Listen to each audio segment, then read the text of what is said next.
2 seconds to go. Puts it up and scores at the buzzer. Oh, the man is out on the field. That's another knockdown. You know, Jim. He got out. You believe in miracles? Yes.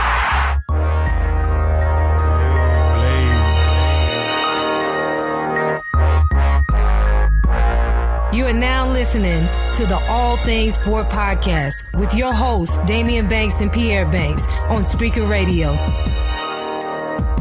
Fellas, you know what to do. What's happening? What's up? What's going on? It's the All Things Sport Podcast, and I'm Daimeon Banks. And of course, I'm Pierre Banks. Pierre, another week of ATS, as I love to call it, the All Things Sport Podcast, where you and myself give our listeners just that, all thing sport. Pierre, I'm back, baby. I'm back like trucker hats. I'm back like fat bat and collard greens. How you love that? Good to have you back too, man. It was a little different without you. I gotta say, the level of respect on the show went up about 20 notches, and the level of disrespect that you bring to the table was really highlighted last week when, you know, you wasn't talking about no sweat and people wives and things like that, man. But it's good to have you back, bro. Congratulations to you with the birth of young Loxley. How's everything going? Yes, sir. Had to take a week off, man, from the All Things Sport Podcast. Big day in the life of me. Sports by Daimeon, or Daimeon Banks, whatever you want to call me. The birth of my first child, my daughter, Loxley Dolores Banks, was born May the 13th, 12:05 a.m. You know what May the 13th is, right? Friday the 13th, man. It's only right that Daimeon's child was born on Friday the 13th. You know, and big thank you to everyone at Rex Hospital in Raleigh, North Carolina, who helped deliver her. So many people to thank, all the nurses, the doctors. You know, my wife did a great job. She pushed that 7-pound, 3-ounce baby right on out, man. And I was there. I cut the cord. Pierre, I cut the cord, man. It's got to be an awesome feeling, man. Most men don't want to cut the cord, though, because of all the blood and stuff. How did you stand up to that task? Well, you know, I really didn't have a problem cutting the cord. I mean, that is my child. I love her to death. When I first saw her, I was in love at first sight, man. And my wife did all of the work. LaShawn Banks, she did all of the work. I was just there in support of her. And I had no problem cutting the cord. You know, I'm from the streets. So, you know, I've seen blood before. And also, you know, I studied in the school of Dabo, you know, where I bring my own guts. So, you know, I really didn't have a problem with seeing any blood, man. And it's a beautiful thing. Again, man, I am severely sleep deprived at the moment. Only getting about, I'm telling you, only getting about 2 hours of sleep a night, but it's all worth it, man. It's well worth it just to see that little face look at you. It's good for you, man. Builds character. It's truly life-changing, man. It's truly life-changing. And, you know, like I said, working on about 2 hours of sleep right now, man. She's just like her daddy, man. She's a night owl. Sleeps a lot during the day, but she's up all night, similar to myself. I don't sleep a lot during the day, but I am up most of the night, just contemplating, plotting, making moves, and I think she got that from me. But I'm here. I'm back this week. I'm excited. I missed a week last week on the All Things Sport Podcast, where, you know, you held it down for me and our listeners, and I thank you for that. Oh, yeah, man. I'm just a little shocked that you didn't start the show by saying you wanted to dedicate this podcast to all the people that lived in the building above the buildings you was hustling in front of when you just trying to make some money to feed your daughters. Yeah, man. In the immortal words of B.I.G., man, you know, everything right now that I do from this point forward, man, is for my daughter Loxley, man. Hopefully, you know, my number one goal is to keep her off of the pole, and you know, I will do everything in my power to make sure she is successful, and you know, she has a great life, man. Like I said, so please keep her off of the pole, man. Yeah, gotta keep her off the pole, man. Because listen, I've been to a many strip clubs in my lifetime, man. man. And a lot of the strippers that I know, God bless them, and they're good people. But a lot of them have daddy issues, man. And I don't want my daughter to have daddy issues, man. And, you know, my number one goal is to keep her off the pole. Daimeon Banks, ladies and gentlemen. The level of disrespect on the All Things Sport podcast has returned. So if you're listening right now, please go to banksboy.com, download all the old podcasts. You can also look at our YouTube channel where Pierre and Rudy Mondragon also have a YouTube show called The Split Decision. Also, you can follow me on Instagram and Twitter at Sports by Daimeon. You can follow Pierre on Instagram and Twitter _my_humble. Download the podcast on banksboy.com. Look at the YouTube channel. Read the blogs. Do it now. Get to the chopper. Yes, sir. Shout out to my main man, Rudy Mondragon. Just posted a new episode of The Split Decision where we're talking about Saul Canelo Alvarez coming off of his big knockout victory over Amir King Khan, called out the Beast Incarnate, Triple G, Gennady Golovkin. So you don't want to miss that. Make sure you go to banksboy.com. Check out the In My Humble YouTube channel. Shout out to Marcos Villegas from the boxing channel. Always holds us down. As soon as we posted the video on Twitter, gave us a quick like to that video. He always shouts us out. Shout out to you, Marcos Villegas. Keep doing your thing on the boxing channel. And Marcos, man, doing his thing. He's been on the PBC shows as the unofficial scorer. You know, you're talking about boxing, Pierre. Before we get into our hot topics, man, I just want to touch on, you know, you and Rudy's video, you know, highlighting that big fight between Canelo and Amir Khan. And, man, Canelo sung Amir Khan a lullaby, man. Rockabye, baby. And I think Amir Khan was out before he even hit the canvas. Shout out to all the left hookers out there, man. If you come at me sideways, I might Canelo you. He hit Amir Khan with a series of hooks, but the shot that knocked him out, man, was a beautiful combination. Same combination he used to knock out James Kirkland in the last fight. Throwaway jab to the body to get Amir Khan's hands down, and then came with the overhand right.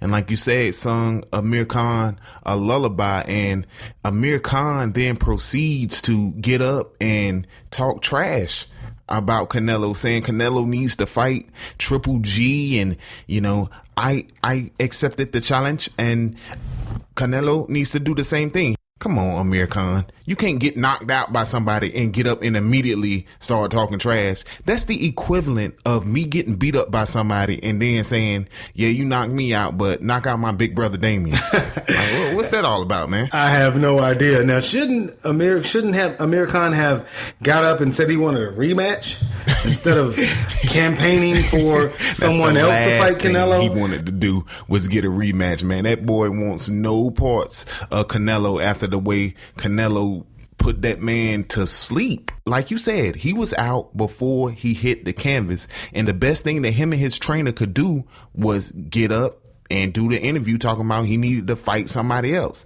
It's ridiculous, man. Like, be a man and accept the loss, call Canelo the better man, and move on. That made absolutely no sense to me. Just wanted to touch on that. That was a great video that you guys did on the YouTube channel, The Split Decision. So again, go to banksboy.com, download all our content. We really appreciate your support. So with that being said, man, I'm back. I'm ready. I'm rejuvenated. I'm reinvigorated. I'm reassimilated. I'm ready, baby. Don't play yourself. Yeah, know yourself. You're smart.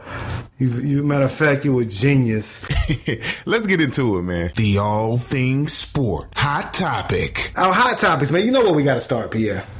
It's the NBA playoffs. The playoffs are popping 10 right now, man.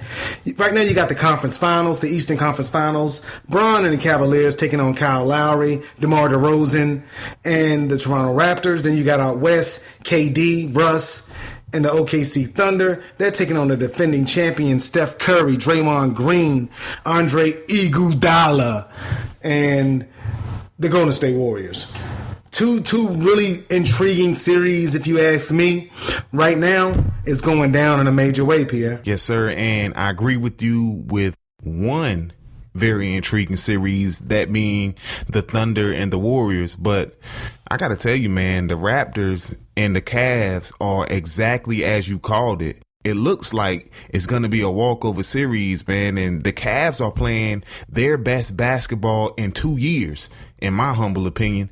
You got LeBron James, who's always going to do what he's going to do, but he's gotten to that point to where he's now comfortable with this supporting cast. He's more comfortable with Kyrie Irving. He's more comfortable with Kevin Love. He's more comfortable with J.R. Smith and the whole supporting cast. And they've been playing basically like the Golden State Warriors of the East. Yeah, I mean, you never can tell what type of basketball is going to be played from each particular game in the playoffs, man. But that first game between Cleveland and Toronto, Toronto came out and they had a 7-0 lead, man, to start the game. But then Cleveland turned it around and it ended up being a blowout.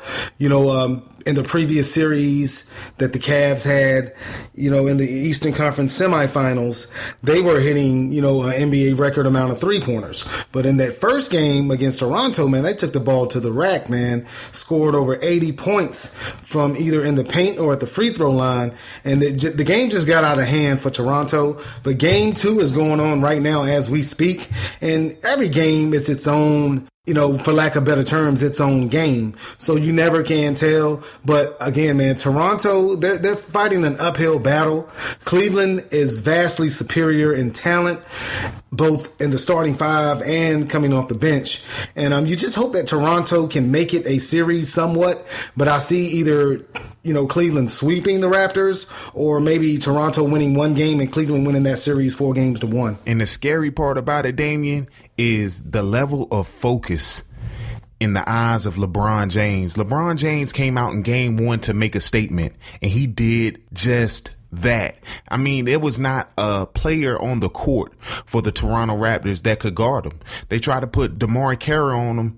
He was obviously too small. And not only was he too small, but LeBron just was driving right past him in the one-on-one situations. And not just LeBron. I mean, pretty much every player that had on a Cavs jersey had their way in game 1. And, for the Raptors to have any type of chance in the series, they've got to first have much better performance from Kyle Lowry, who without him and DeMar DeRozan, the Raptors are nothing. So they have to have a better performance out of him. And then they've got to change up something defensively. They've got to stop doing all this one-on-one. They got to start double teaming somebody. You can't take away everything from the Cavs because they're such a great team, but you got to find something that they do the best, try to take that away, and then you live with the results. But what they did in game 1, it ain't gonna cut it. Hopefully that series can get a little bit more interesting. That remains to be seen. But moving out west, that series is already interesting. The Oklahoma City Thunder versus the Golden State Warriors, man. Oklahoma City knocked off San Antonio, surprisingly, in some people's eyes, to make it to that Western Conference Finals. And they're taking on the Golden State Warriors. And game 1, man, OKC, I think they shocked the world. I don't think anyone thought that they would go in and win that game 1 in that Western Conference Finals versus the Golden State Warriors.